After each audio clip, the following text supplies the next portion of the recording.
Hello YouTube! My name is Shikaran from King of Kimonos, and if you guys are paying attention to my channel, you'll notice that I posted a video earlier today about the cipher that I'm going to be doing. So now I'm going to be making an actual upload with my trend, you know what I mean? So what I'm going to be doing today is talking about the most powerful characters from My Hero Academia's Class 1A. So suit up and get ready, heroes, because we're about to go straight into this. Fellow beasts, let's start the intro. Time has come, I'm ready to go, venturing into the unknown. Okay, you guys, let's start with the top three weakest. Mineta, Hagakure, and Koda. Now, they all have very useless quirks. Mineta's quirk can be useful in certain situations, such as like sticking enemies to walls or climbing up stuff. But otherwise, his quirk isn't pretty useful in battle, and he's not even suited to become a sidekick of a hero. Now, there's also Hagakure, who is very suspicious. I think she may be the traitor. Check out my video on who the traitor is. Look up there, there. And then we have Koda. His quirk is pretty weak as well, and he is only able to call on animals, but he's afraid of bugs and bees. So they have some pretty useless quirks, and let's get on to the next three.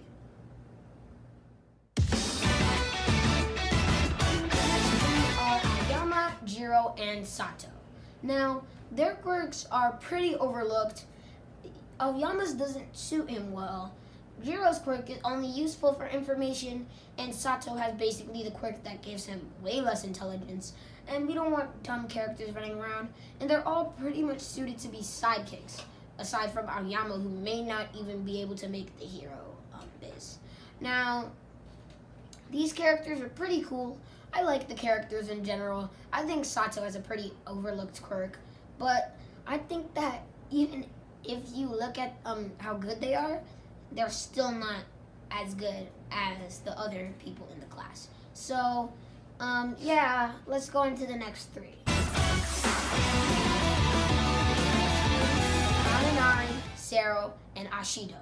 Now, Kaminari has sort of a shock quirk, and it's kind of like Sato's, as it makes him less intelligent in the long run after using a powerful attack. And then we have Sero, who has tape, which is pretty cool. I like his quirk, but I feel like it's not as powerful as other people's quirks are. And then we have Ashido, who has the acid quirk, which is pretty cool. As I said before, Ashido's quirk is pretty awesome, but it's not as versatile and useful as other quirks on this list. So, let's go on to the next three. We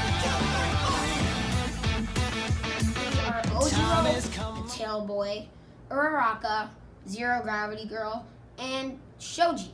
One of my favorites is Shoji because he has the dupli arm quirk, which is pretty cool when you really think about it. Now, what I wonder about is how some of these quirks work. Like, some of them are kind of so weird that they kind of like freak me out. But like, Ojiro's quirk, I feel like he's not useful at all. All he has is a very muscular, ugly-looking tail, and yeah, with this weak ship in general, Ojiro and Hagakure, weak ship. And then we have Uraraka, and she is basically the girl that Deku has a crush on the whole series, unless you're Totodeku's shippers, which is a different situation. And then we have Shoji with his dupli arms. They're pretty cool, and they can become any appendage that he needs them to be. But, like, it's not that useful at all. It's not that useful. So, let's get on to the next three. And, yeah. Okay, you guys. More powerful characters are coming. But before I go back into the list, I need all of you guys to like and subscribe. And, yeah. Let's continue. More. Ready to go, venturing into the unknown. Next we have Hiroshima, Yaoyorozu, and Tokiyami. Now, all of these are my favorite characters in the whole show, other than Todoroki, who you'll see soon. So, anyway, Kirishima is super cool with his unbreakable form and his hardening skill. And then we have Yaoyorozu, who's able to create stuff, although her hero name is kind of lacking. And she's my favorite girl character in My Hero Academia. And then we have Togeyami, my favorite character in general in My Hero Academia, because his quirk is so cool. Dark Shadow. Alright, so these guys are number 6, 7, and 8. So, yeah, they're pretty good in general. And, okay, let's go to the next one. Asui, Ito, and Bakugo. Ida, and Bakugo. Now, they're all super cool characters. I love Asui, the frog girl. There's Ida, the engine jet reciprocal engine thingy. That guy. And then we have Bakugo, our main bully. He's just very loud explosion. He deserves the name Kachan, which means loud explosion. So, our buddy Kachan has one of the most powerful quirks in the whole show, and since there are only 2 characters left, if you guys know who I listed, then you should know who's coming next. Now, let's end this video with the next ones.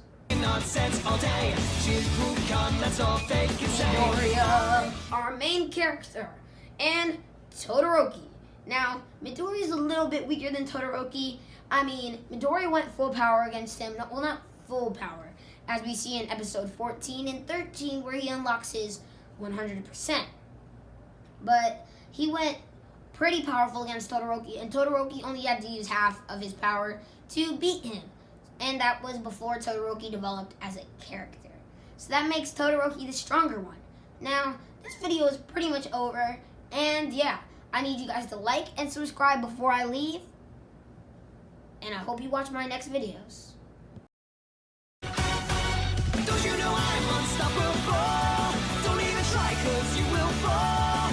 I got a strength deep in my soul that gives me courage and control. I'm going on the limit break. The universe is mine to take. I have no fear, I think it's clear. Let's kick it up into high gear. Oh, this is Dragon Ball Super. We've got the skills to blow, send our way.